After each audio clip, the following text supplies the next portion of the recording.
Hi everybody, today on my channel we're going to do these lovely Christmas set of nails. This is my regular client, so she already has nails on, so we're going to start by just doing a fill. So the first thing that I always do is I use my carbide drill bit to shorten the length. I like to do this step first because it actually saves time, and you'll see why on the next step. So I just take my carbide bit and I just shorten it down to the correct length. This client is actually letting me take off quite a bit of length. She likes her nails quite long usually, so I'm super happy that she's letting me take them a little bit shorter this time. The trick to shortening nails with a carbide bit or your e-file is you kind of have to keep the e-file on an angle, just a slight angle, so that way that the e-file doesn't skip or jump on the nail. The next thing that I always do is I thin out the nail.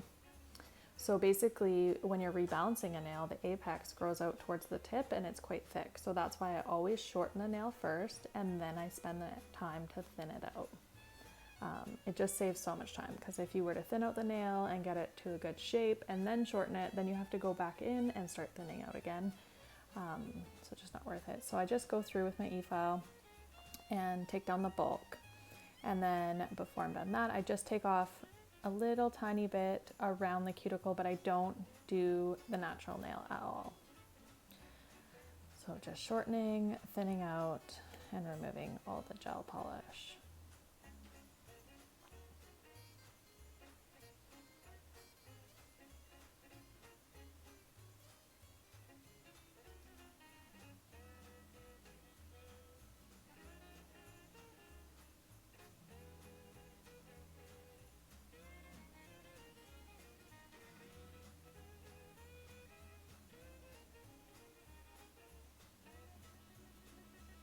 The next thing I do is I use the sanding bit on my e-file, and this is what I use on the natural nail.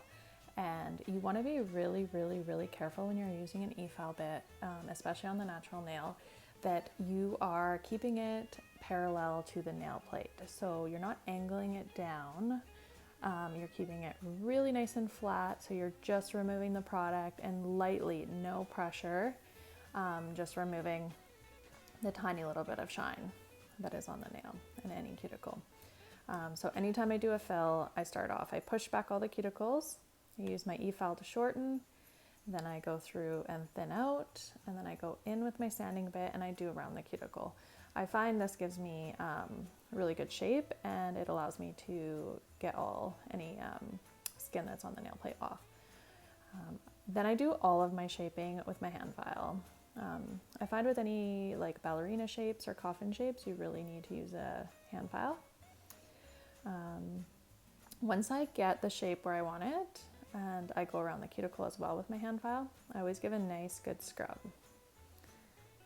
And then here I'm using my diamond e-file bit, and I just find this takes off all the little bits of skin that could be stuck on there, and just make sure that I get rid of anything on there. All right. And then I'll dust off any dust. So this is the Ugly Ducklings primer. I love this stuff. I do mix brands. I know you're not supposed to, so maybe don't do that, but I love the primer. I find it makes my nails last super well. And then this is the Ugly Ducklings acrylic in just pink. I also like working with the Ugly Ducklings acrylic as well. I find it's really easy to work with. It's pretty inexpensive. I don't get any yellowing, I don't get any breakage. Just love it. So you can see I'm just filling in the part that has grown out. I'm literally just doing a fill. So it's fairly quick.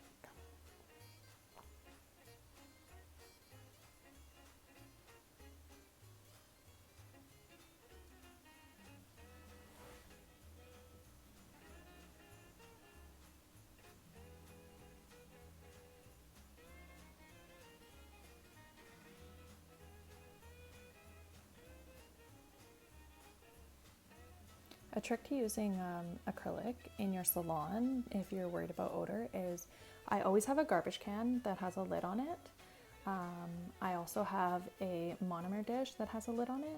So I make sure that after I file the nails and they're perfect and I'm applying my acrylic, that I once I'm done applying my acrylic, I close the lid and I get rid of all of the towels, anything that would have smell on it. And I find that really helps for keeping the acrylic smells down in the salon so it doesn't bother other people. So once the acrylic's dry, you just want to go through with your sanding bit and your e-file and just give them a nice little shape. You really shouldn't have to do very much shaping if you've applied your acrylic correctly. The better your application, the less filing. So here I am, I'm just going through the cuticle and removing anything, any high points or any pieces that I don't really like.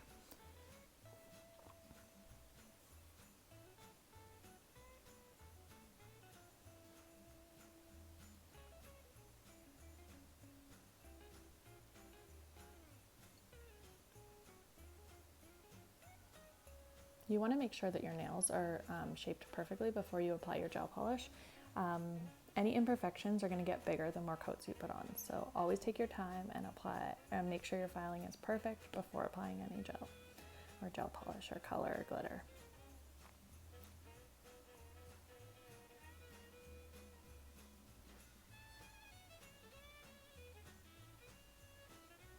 I always make sure to give them a good scrub and remove any dust. And then it kind of lets you see if the shape is good. So this is my X-Bond bonding agent from Accents Nails.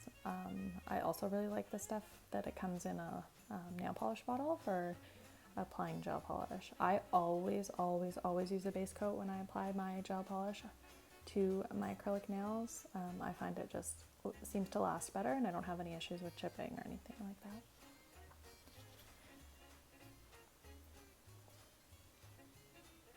And you can see that I angle the nail down when I'm working on it. The reason why I do that is if you have too much product, it always helps it flow away from the cuticle instead of in the cuticle. So it's a nice little tip to learn.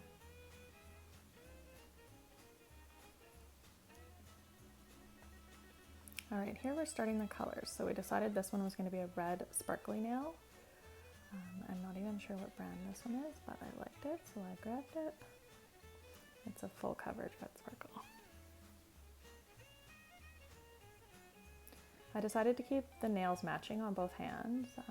I mix it up, it depends on what kind of mood I'm in.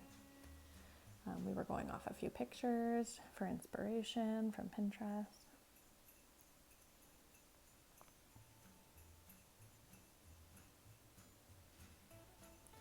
And this one is going to be just a red nail, and this is from the OPI collection. I like to do all of whatever color I'm doing and then flash cure it, because with the LED lights it cures so quickly and then you don't have to worry about anybody touching anything or getting lint or dust or anything in the nail. And I'm constantly working on one hand or the other, so I don't feel like it takes any more time to just flash cure it in between.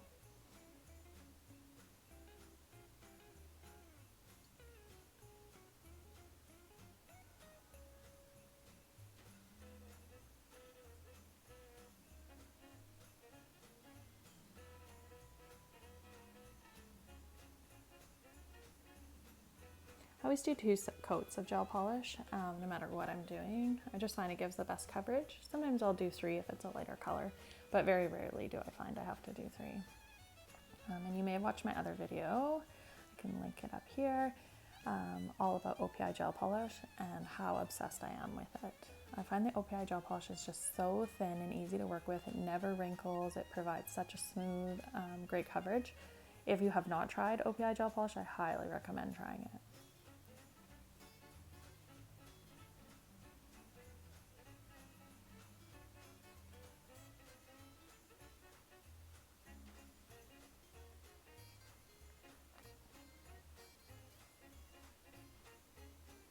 Depending on my mood, sometimes I'll do the thumb all together or I'll do it separately. But I do like to do it separately sometimes, depending on how warm it is, or if I'm worried the client is a hand talker or is trying to do stuff, I don't want them to mess up my polish.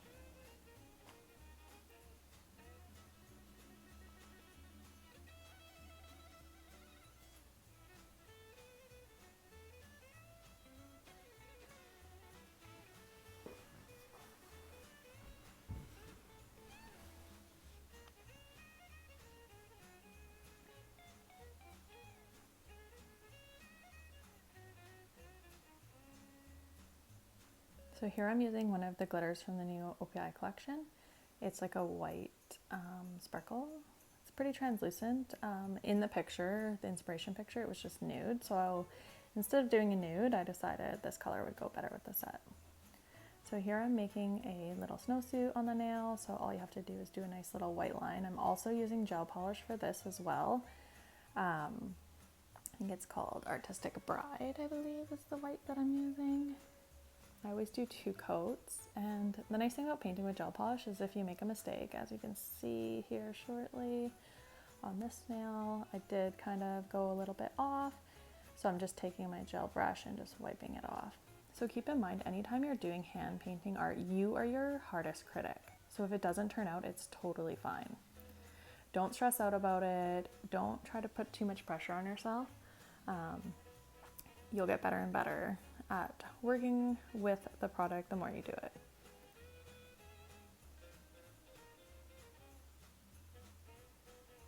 Okay, so here I'm just doing the joy and handwriting also in gel polish. And again, just don't stress out about the details. You're gonna see every single imperfection, but your customer's not necessarily gonna notice it and others aren't gonna notice it. You're just your own worst critic. So just have the confidence, just do your best, and the worst case is, if it doesn't come off, just wipe it off and try again. I'm using a Mosaic liner brush. I really like this brush, and the trick to a liner brush is to make sure you remove some of the bristles to make it thinner. Alright, here's the candy cane one. So again, I'm just using white, and I'm just doing some little lines. Make it look like a candy cane. I'm doing the same on the other side.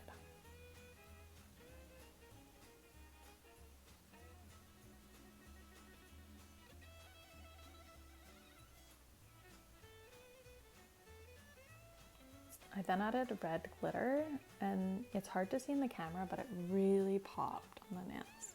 I'm using the same glitter that I used on the pointer finger.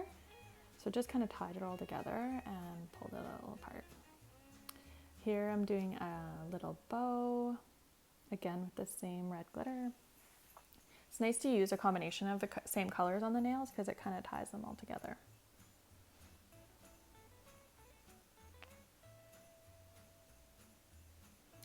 Here I am adding the dots to the little Santa suit. The first dots were a little bit too small, so I went in with a bigger ball.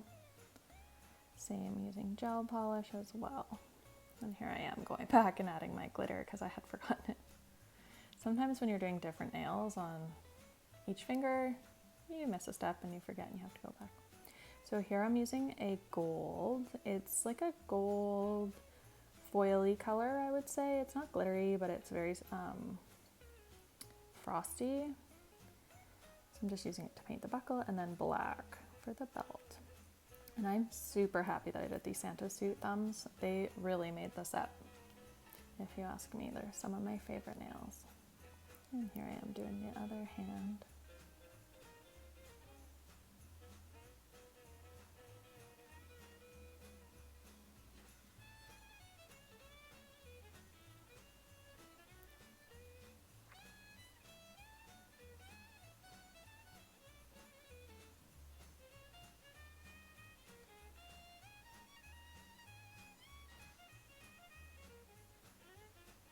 Here I'm just adding a bow to the presents. I did cure it in between doing the crosses and the bow, just because of the texture of the color, and I knew there was going to be so much concentrated in the center that it would just bleed. So sometimes flash curing is really important. And here I'm using the Ugly Ducklings No Wipe top coat. I love this top coat. Oh my goodness. It's so shiny, so easy to work with. It doesn't pool, it doesn't make any little pits. It works amazing with chrome. Love it. Ugly Duckling has really created some really nice products. And I'm obsessed. If you haven't tried them, now is the time.